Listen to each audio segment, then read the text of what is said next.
La doctora Cecilia Goyeneche fue fiscal anticorrupción en Entre Ríos. No sé si solita, pero casi. Emprendió una batalla eh, contra la política de Entre Ríos. Digo la política porque había un montón involucrados. Esto empezó con una investigación sobre la legislatura entrerriana, que le trajo, el caso es muy conocido, nosotros hemos hablado antes con ella también, que terminó con la salida de ella de la fiscalía, porque claro, se estaba enfrentando con peces gordos, entre ellos con el ex gobernador Sergio Uribarri, que hoy está detenido. Ayer presentó un habeas corpus, creo que la jueza que interviene dijo que no correspondía, que no era esa la figura por la que en todo caso pudiera pretender salir de la cárcel, así que sigue adentro, sigue preso, sigue detenido, y vamos a conversar nosotros con la doctora Cecilia Goyeneche, que fue un poco la que, ya digo, un poco sola, me da la impresión a mí, vamos a ver qué nos dice, empezó empujando todo esto, y que tendría que servir para revisar algunas cosas que en el pasado pasaron acá en Santa Fe y que nunca quedaron suficientemente claras. Acá también tenemos el caso de algunos fiscales que han sido corridos. ¿Cómo le va, Cecilia? Buen día. Marcelo Fernández, mucho gusto. Hola Marcelo, ¿cómo estás? Un gusto hablar con vos. Muchas gracias, muy amable. Bueno, Cecilia, fue una pelea que encaró y que a lo mejor no empezó sola, pero fue quedando media sola en esta pelea, ¿no? ¿O no? ¿O me equivoco? ¿Cómo fue eso?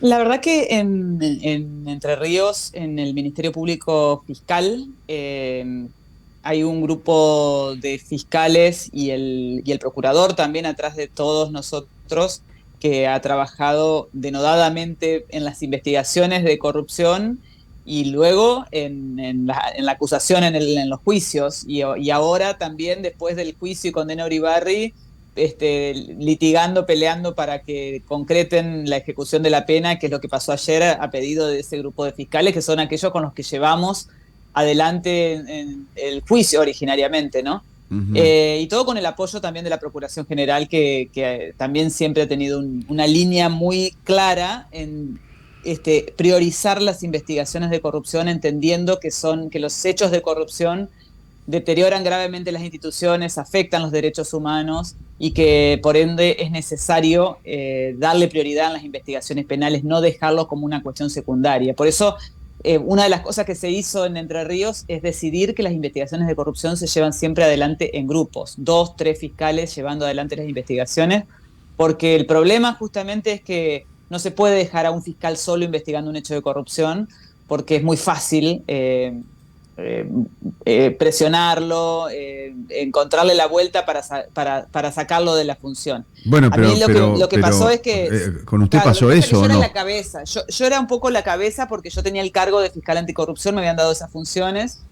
Y como tal, asumí un rol de ponerme al hombro algunas cosas que pasaron, por ejemplo, litigar fuertemente para que el juicio de Uribarri se haga. En Entre Ríos había como un consenso, eh, creo que con la connivencia de algunos vocales del Superior Tribunal de Justicia de Entre Ríos, de que ese juicio no se tenía que hacer en 2021 cuando empezaba.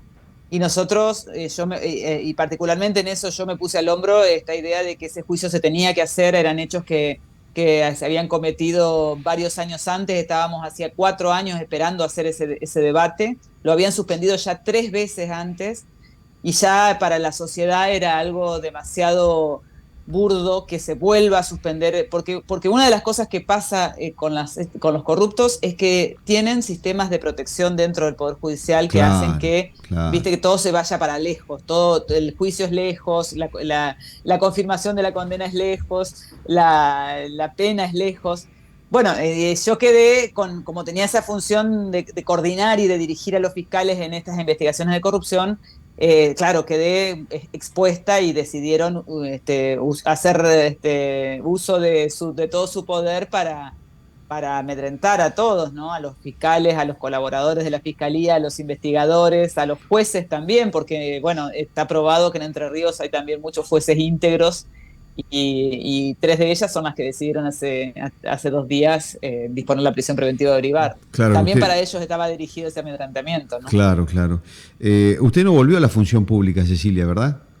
No, no volví, estoy ahora trabajando como abogada y tengo un litigio en la Corte donde en el mes de junio el Procurador General de la Nación hizo un dictamen a mi favor, o sea, considerando y valorando de que todo el proceso que se hizo para mi institución era un proceso espurio, donde se habían violado gravemente las garantías del debido proceso, y pidió que se revoque esa sentencia del Superior Tribunal de Justicia de Entre Ríos. Ahora estamos a la espera del fallo de la Corte, que lo está analizando, así que esperamos que no sea tan lejos en el tiempo esa decisión. ¿Y usted está con ganas de volver a la función? Yo tengo ganas de que se revoque, porque me parece que así como el mensaje de que Uribarri esté preso es un mensaje que nos alienta porque nos da esperanzas de que el sistema institucional funcione y que la corrupción y la impunidad no sea el statu quo en nuestro país, también para eso es necesario que se revierta este acto de vandalismo que hicieron con mi institución, ¿no? Se revierta porque los fiscales que investigan los hechos de corrupción tienen que estar tranquilos de que no les tiene que pasar esto.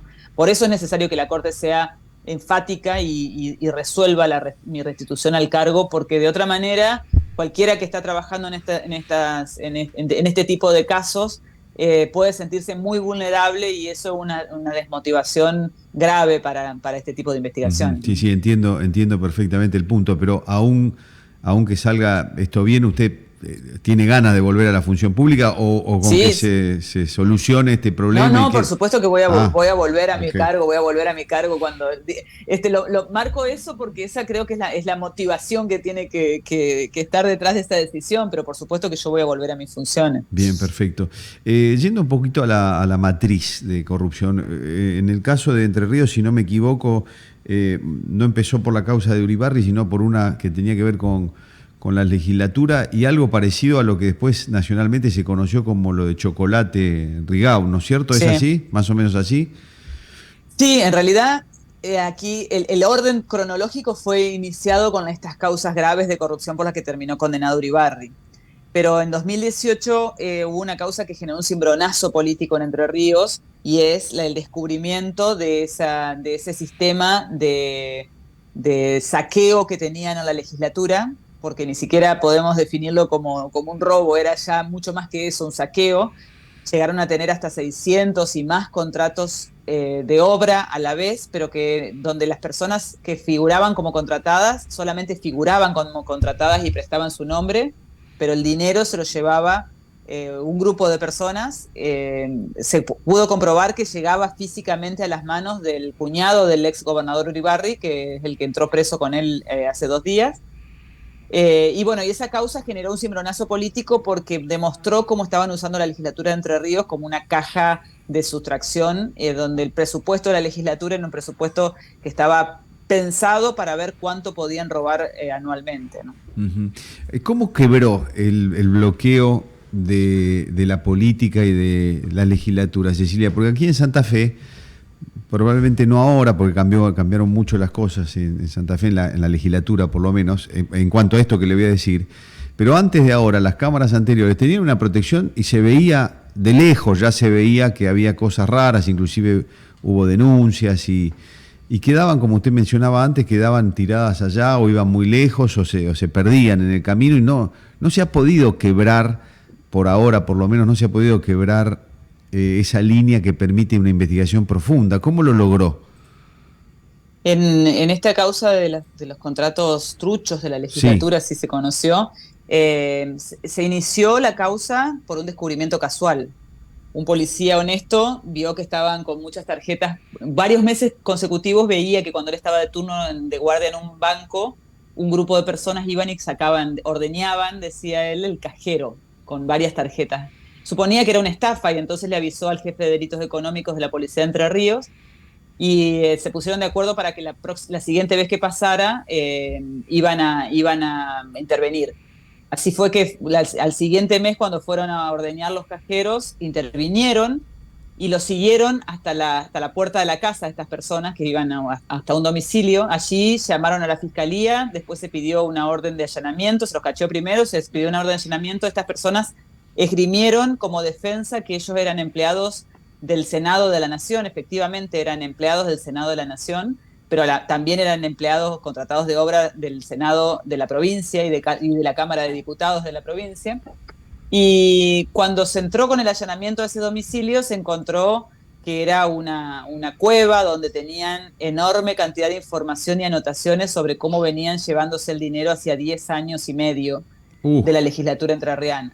Y entonces esa contundencia probatoria de esos cuadernos con anotaciones de dónde sacaban los cheques, a dónde iban los cheques, quién cobraba los cheques y a quién le daban la plata, fue algo que rompió el dique de opacidad informativa que tenía la legislatura. No se necesitaba que la información provenga de adentro, se tenía información afuera y lo que se hizo luego es confirmar simplemente esa información que se tenía de afuera. De todos modos, en esa causa, y fíjate que sí es difícil apuntar a los legisladores, en esa causa están incriminados los directores de administración de la Cámara de Diputados y de la Cámara de Senadores durante todos los periodos que esa sustracción ocurrió. No están imputados, por ahora al menos, todavía legisladores.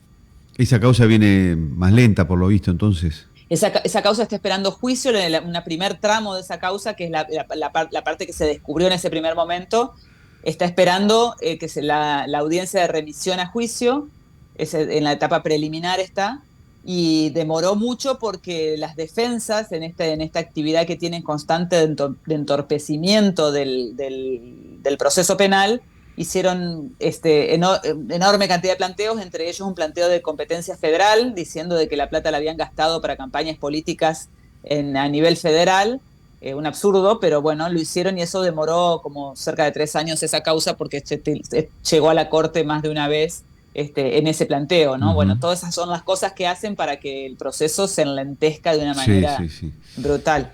Cecilia, por último, y saliendo de estas cosas puntuales, ayer se cayó, pero ¿qué opina del proyecto de ficha limpia?